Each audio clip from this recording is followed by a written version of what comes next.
Good morning all, CamelbackTrading.org coming to you this Thursday morning, May 13th, and we are looking at Window Trader's market profile of SPY, IWM, and triple Qs. And with 75 minutes to go prior to the opening, again, we have the PPI due out today. And we also have another bond auction at 1 p.m., the 30-year. Now, we all went out with price probes last night. Now, right now, again, a lot can change once 8:30 rolls around. But right now, we're all above L's low. But that doesn't mean much, as you can see where we traded in the pre-market session, well below where we closed. But right now, as you can see, look at triple Qs getting up to right at their afternoon rally high. Russell trying to get into their one set of single prints that they had. For us, a lot different. We're still at the lower end.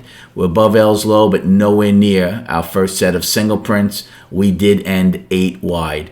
So as far as destinations, I'm just going to give you the overnights. You should have everything I gave last night. If not, please watch last night's video.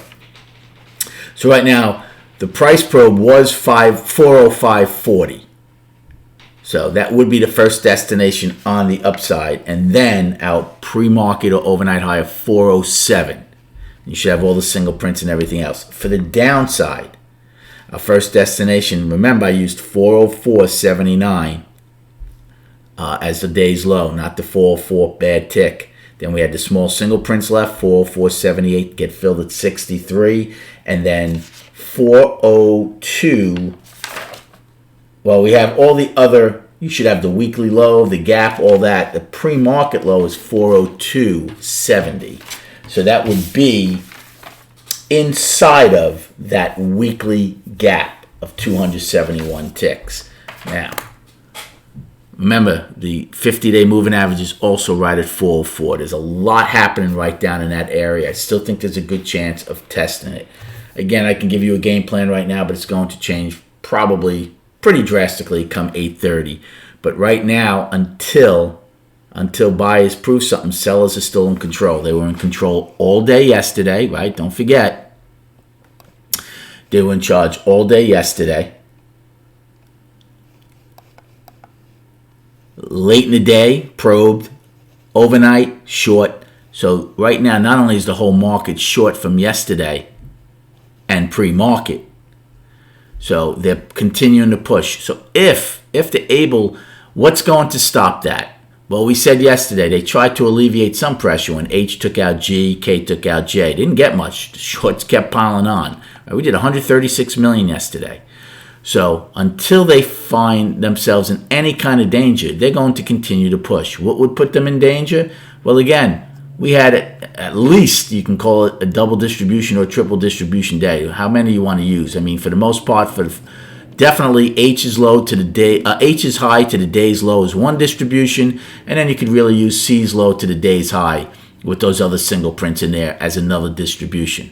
So the only way they would find, I think, any kind of concern, the sellers, short sellers, is if we at least would need to get above H's high, fill the single prints, but get acceptance above it. Because again, if you start trading inside of the lower end of the distribution, sellers are still going to be pretty bold. So again, can you take a long against yesterday's low? You can. I would certainly have it out initially below the 50-day moving average. Again, I wouldn't doubt we get a bounce off the 50, or certainly if we get inside of that weekly gap. But again, that could be some heat down to there. That gap is fairly wide, fairly large, so you can get into it, not fill it. So it's going to depend on what kind of heat you want to take a long. Plus, you're going to have lower value again if you're down at that level. So I think I'd wait for more market-generated information, see if we dip below the 50 and then get accepted above it, or if we get below it, get into that weekly low, into the gap, taper off, and then come back above the 50, then you have something to lean on if you really want to take a long.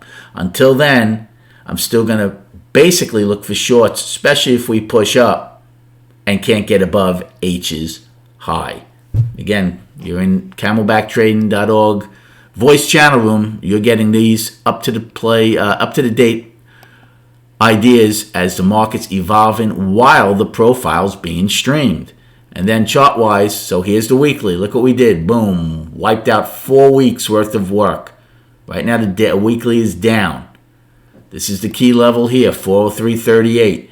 Now, if you get below it, take back some of the gap, even if you fill that gap, but eventually close back above that 403.38 level. Again, even though the weekly would be down, it encompasses like a 6-week balance. We would see what would happen starting next week. And so that's important, very important. And then on the daily, I don't doubt we test the 50-day moving average. Maybe we test it, get below it, come back above it. Eventually, the daily's down. Eventually, you come into balance. There's no harm coming into balance and trading between the 50 and the 20 for a while, and then you attempt to come out of it to the bull side again. It all remains to be seen. Again, volatility and volume is our friend. I expect that again today. Good luck trading, and we'll recap at 4 p.m.